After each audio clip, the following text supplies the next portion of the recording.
having courage in the face of adversity. And Hmm. I think that's an important lesson to learn, especially in a context of an epic fantasy as the timeless. You're watching the Spotlight Network, starring Hollywood's And if newsman, you were just Logan to Crawford. investigators, they now believe a single member. He works with TV and film legends. And now, Logan's shining the spotlight on the world's top emerging authors and creators. International were abducted. This is Spotlight with Logan Crawford, streaming on Roku, Apple TV, and Amazon Fire TV.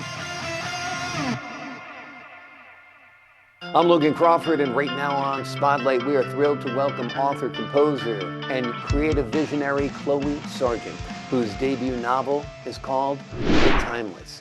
It blends fantasy, destiny, and imagination into an unforgettable journey.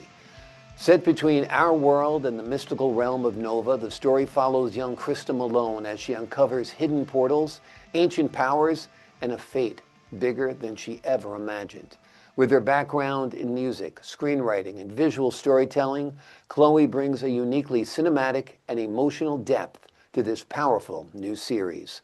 We're delighted to have this very talented author join us here today. We thank the team at Prime 7 Media for helping us put her on TV today, and we ask viewers like you to support authors like her by subscribing to our channel and by purchasing her amazing book.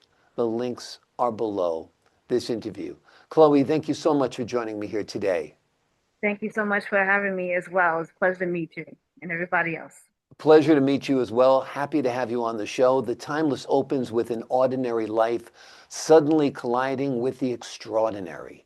What first inspired this story and its premise?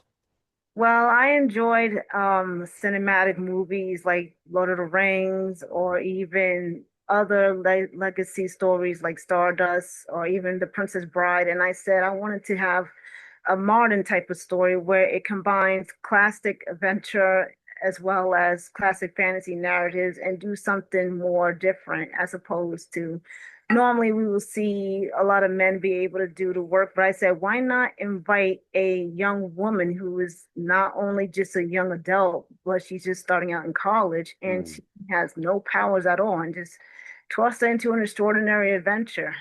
Yeah. Talk to us about the extraordinary adventure, what that entails, and what viewers and readers will find within the pages of your book. Well, the first thing that they will find is that it starts off in a fantastical world. Of course, this is called Nova. Mhm. This parallel world and fantasy is a place where it has different realms, especially concerning forests, the desert, even a volcanic mountain, or as well as an enchanting castle. So I said, Mm. why not have them traverse the entire land to be able to defeat an ancient evil known as the Scourge King? Mm. Wonderful. It feels classic. It feels timeless, which of course was your goal. It feels a little bit of Lord of the Rings, that kind of feeling, which is wonderful. Talk to us about the relationship between Krista and Varon. Well, their relationship started off very interesting. I enjoyed being able to write the dynamics. They start off as strangers, of course, different realms, different timelines, and their relationship in general begins to grow and they become friends. Eventually, there's a budding romance, but in the beginning, that wasn't as so. Mm. They had started off where there was a culture class, a language barrier. So there's a lot that they had to overcome in order to become the chosen one or the hero or legend, respectively. Yeah. And this is book one in a series of books. Tell us about your vision for the series. Well, this is definitely the first book in a series. Originally, I started off as a three-book trilogy, but Mhm. as I began to write a lot more and became more involved in the story, I said, no, this is going to have to expand a little bit more broader. And Mm. especially if the audience loved it, they'll definitely want some more context to the story. So I envisioned it to be a five-book series. Wow. How many books are written so far? So far, I've written all five. I Wow. completed it in a few months. I just started hampering down on it. After I finish one book, I just go to the next volume, to the next volume. And it's been a lot of work, Yeah. but I enjoyed the process of it. Again, this is an epic fantasy adventure. There Mhm. will be a lot of plot points that would have to be addressed, some loose ends and other subplots that, again, that ties in from one book to the other. Mhm. So it's a bit of mystery. It's a lot to uncover, and it's something that's enjoyable for all readers. Absolutely. Are all the books available for sale yet or not yet? Not yet. The first book right now is in production. It will be Hmm. available sometime this summer, I believe. Hmm. But otherwise, with its core premise, it's definitely something that I felt that it's an adventure that needs to be told. Yeah, Me, absolutely. I believe that stories should encompass a lot of not just adventure, but also important lessons to be learned, things that normally that we usually don't always see a lot of times in different movies or media. But I felt that with this book, at least it will appeal to readers who have gone through a lot of stuff in their life. And I said, I want to do something different that's inspiring, impactful, Hmm. and also to be able to reach out to those who may be going through unbelievable stuff in their life and said, you know what, I can really appeal to Christa. I can appeal to Varon. It's not just for women, it's also for men as well. So it's for anybody who wants to experience an adventure, even if they're older and Hmm. would like to feel young again. Everybody wants to feel young again, so that's a good goal for sure. Let me ask you this. What are some of those life lessons that you want to readers to take away from your work, from your book? Well, if I was to pick the number one life lesson that people should enjoy and would want to take to apply to their own life is having courage in the face of adversity. And Mm. I think that's an important lesson to learn, especially in a context of an epic fantasy as the timeless, Hmm. where they experience a lot of moral choices that they have to undergo and even trials and tribulations. And though it's told in a fantastical content, the premise of it still remains true to its narrative. Yeah. Wonderful. What was it like writing these books? Was it like getting lost in a different world? Oh, it was definitely an experience to be held. There was times where I felt very frustrated with the characters' choices, or even just feeling their emotions when they was grappling with certain decisions that can really impact their lives, especially in Mm. a life or death situation, Yeah. such as dealing with mystical creatures like orbs or having to deal with goblins or anything that is, again, fantastical in nature, is still impactful with how they handle their choices. Yeah, absolutely. Now you've got a background in music, screenwriting, concept art.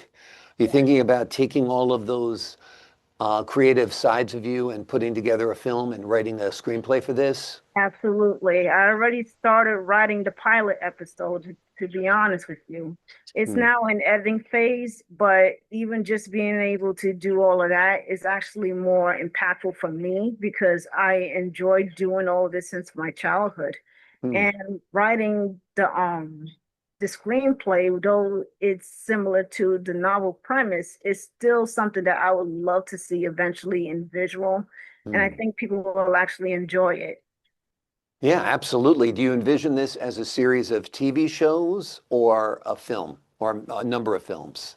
It could be both. I personally feel that given its episodic feel, it Mhm. definitely would be a television show. By me having a background in music production and composing, I've also composed the original soundtrack as Mm. well. Wow. Tell us a little bit about your musical background. Well, I never learned how to play an instrument. Mhm. My father is a DJ by trade, Mhm. so I grew up listening to a lot of old hip hop, some of the rock when my mom was living at the time, and as well as gospel. But the one thing that allowed me to explore music creativity was a video game known as MTV Music Generator. Mhm. Originally, it's a DJ, and I believe, yeah, originally it's a DJ type a video game, but you're able to compose some stuff of your own. So Mm. instead of doing the DJ side of it, I started to get into the composing. So now I work with Propeller Head Reason, which is a digital audio workstation. Mm. And that's what I started working more of my musical creativities. Wow, that's wonderful. Have you worked with Suno at all? Suno? It's a new AI music creator. Never used it. I've heard of it, but for me, I decided to do everything from scratch. So I Okay. happen to enjoy doing the process of it. And Yeah. when I was in college, I had took up music theory. So since I Mm. never had any type of professional music training at all, I happened to improve a lot more in my musical creations just by taking up this class alone. And Wonderful. Wonderful. yeah, That sounds great. Now you've got 5 books. We've talked about the first book, The Timeless. What will the series be called, and where do you see the story arc going as these, or where does the story arc go as the books unfold? well, the story continues again with Krista and Varon's journey. Now, of course, their journey doesn't end with book one. It's a continuous series where, again, Krista will actually return back and forth between here and Nova, and Mhm. she able to advance with Varon on different adventures where they have to gather certain gemstones to be able to help empower him, as well as he has to retrieve the Sword of Destiny, which is said to be able to stop the Scourge King. That's So, it. given that it's heading towards its end, we'll be able to see climatic battles such as between the battle between the Varenian army, as well as orc battles. So it encompasses a large war, and this war, while it's grounded in Nova, it also will be able to actually, how can I say, a crossroad interdimensional war, and that's something that both Krista and Baron has to be able to stop. Wonderful, wonderful. Demetrius and the Scourge King or the Scourge King are wonderful characters. Talk to us about what it was like creating villains like that to shape your story's message. Well, to be able to create Demetrius, I felt that he was going to be cunning. He could be very comical in his own nature and morally ambiguous, given the fact that, again, he is an antagonist that holds serious grudges. And being able to create an ancient evil known as the Scourge King, I had to be able to think about how am I able to create a character that embodies both darkness and fear? Fear Mm, that not only affects those that are on Nova, but a literal darkness that also wants to swallow up multiple worlds, mm. including. What's your favorite scene in the book when you're writing The Timeless and you wrote a certain scene or passage or chapter that you're like, wow, I love this. What struck you like that? I say one of the best scenes that I ever written is the meeting between Baron and Krista. The start of it was just astronomical, and I enjoyed their dynamics, especially Krista's fish out of water experience. Again, she's from our world. She never encountered anything like this. And when she first meets Baron, it appears like it could be a start of a romantic relationship, but like I said, it didn't start like that at all. So I thought that that was actually kind of funny, and Yeah. I said, "Hey, this has to be something I feel that people will actually enjoy returning back to even months or years later after the other books are published." Wonderful, wonderful. Well, you've done great work with this book. It is called The Timeless. It's part of a series. It blends fantasy, destiny, and imagination into an unforgettable journey. Set between our world and the mystical realm of Nova, the story follows young Christa Malone as she uncovers hidden portals, ancient powers, and a fate bigger than she ever imagined. Chloe, thank you so much for joining me here today. I'm happy to be here. Thank you so much for inviting me once more. I appreciate your time, your insight, and the wonderful work you've done on these books. To the folks at home, I'm Logan Crawford, thanking you for your time this time. Until next time.